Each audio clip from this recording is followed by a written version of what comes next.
నమస్తే, నేను Priya. Welcome to Prithvi news. ఈరోజు ఆంధ్రప్రదేశ్ విజయవాడకు చెందిన పాస్టర్ పగడాల ప్రవీణ్ హత్య చేసిన దుండగులను కఠినంగా శిక్షించాలి అని డిమాండ్ చేస్తూ పాస్టర్ల సంఘం ఆధ్వర్యంలో నిరసన ర్యాలీ ప్రదర్శించారు.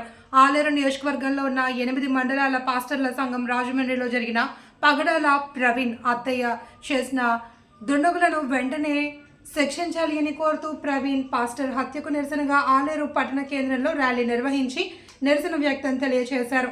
రాష్ట్ర జనరల్ సెక్రటరీ మక్తా ఏలియా మాట్లాడుతూ అంబేద్కర్ విగ్రహం వద్ద మమ్మల్ని ప్రేమించిన మన ఆలేరు పట్టణంలోని మీడియా మిత్రులకు కృతజ్ఞతలు తెలియజేస్తూ అదేవిధంగా ప్రేమతో ఐక్యతతో కలిగి మనము ముందుకు వెళ్ళాలి. దయచేసి మనమందరం కూడా క్రిస్టియన్, ముస్లిం, హిందూ అందరం కూడా సహోదరులు కనుక ఎవరి మీద ఎవరికి దేశం ఉండకుండా అందరూ సహోదర భావంతో ముందుకు వెళ్ళాలి. ఆలేరు నియోజకవర్గంలో ఉన్న 8 మండలాల పాస్టర్లు పగడాల ప్రవీణ్ హత్యకు నిరసనగా వారికి సంఘీభావం తెలియజేస్తున్నామని అన్నారు.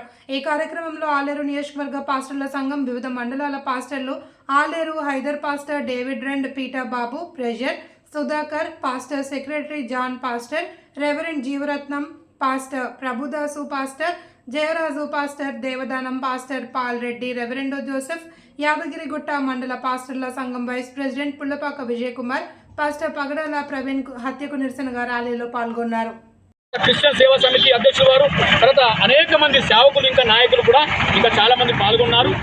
తర్వాత మరి ఇంకా కళా బృందాలు కూడా పాల్గొన్నాయి. ఆ కళా బృందాలలో స్టీవెన్ గారు వారు మరి గజ్వెల్ ప్రాంతం నుంచి వచ్చారు, క్రిస్టఫర్ గారు, తర్వాత మరి ఇంకా డానియల్ గారు, వీరంతా కూడా కళా బృందాలు కూడా పాల్పంచుకొని ఈ ర్యాలీని విజయవంతం చేశారు.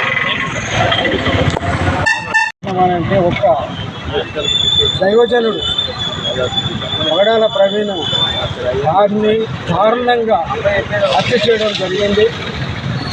ఈ హత్యను మీరు అందరం కలిసి ఆలేరులో ఉన్న 8 మండలాల నాయకులు,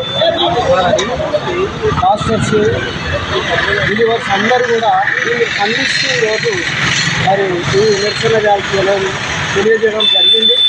ఎందుకు ఈ విషయం చెప్తున్నామంటే ఆయనను చంపిన వారిని, హత్య చేసిన వారిని ప్రభుత్వము వెంటనే అరెస్ట్ చేసి ఆ దోషులకు శిక్ష పడేటట్లు ప్రయత్నం చేయాలి. ఎందుకంటే ఇది భారత రాజ్యాంగం అందరికి ఇచ్చినటువంటి స్వేచ్ఛ రాజ్యాంగాన్ని కాలరాస్తూ కొంతమంది మతోన్మాదులు కావలసుకొని ఈ దాడులు నిర్వహిస్తూ చర్చిల మీద దాడులు, పాస్టర్ల మీద దాడులు, క్రైస్తవుల మీద దాడులు, క్రైస్తవుల మీద దాడులు అందరినీ కూడా ఈ దారుణంగా మతోన్మాదులు చేస్తుంది. వాళ్ళని తీవ్రంగా ఖండిస్తున్నాము. మేము చట్ట వ్యతిరేకంగా కాదు, అది వెంబడే అరెస్ట్ చేసి మన రాజ్యాంగానికి పోలీస్ డిపార్ట్మెంట్ ఉన్నది, కోర్టులు ఉన్నాయి, జైళ్ళు ఉన్నాయి. శిక్షించడానికి ఎవరిని చంపే అధికారం ఎవరికి లేదు. కాబట్టి ఆ దోషులను వెంటనే శిక్షించి కుటుంబానికి న్యాయం చేయాలని కోరుకుంటూ ఈ సందర్భంగా మేము